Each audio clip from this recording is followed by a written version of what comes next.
আমি হাসি হাসি পড়ব ফাঁসি, দেখবে ভারতবাসী। একবার বিদায় দে মা, ঘুরে আসি। আজ 11ই আগস্ট। দিনটা আমাদের অনেকেরই আজ মনে নেই। আজকের দিনেই 18 বছর 7 মাস এবং 11 দিন বয়সে দেশের জন্য নিজের প্রাণ উৎসর্গ করে ভারতের কনিষ্ঠতম বিপ্লবী অভিধায় অভিষিক্ত হয়েছিলেন ক্ষুদিরাম বসু। ক্ষুদিরাম প্রফুল্ল চাকির সঙ্গে মিলে গাড়িতে ব্রিটিশ বিচারক ম্যাজিস্ট্রেট কিংসফোর্ড আছেন ভেবে তাকে গুপ্ত হত্যা করার জন্য বোমা ছুঁড়েছিলেন।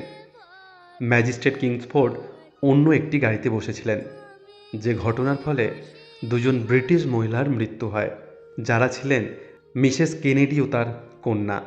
প্রফুল্ল চাকি গ্রেপ্তারের আগেই আত্মহত্যা করেন। ক্ষুদিরাম গ্রেপ্তার হন। দুজন মহিলাকে হত্যা করার জন্য তার বিচার হয় এবং চূড়ান্তভাবে তার ফাঁসির আদেশ হয়।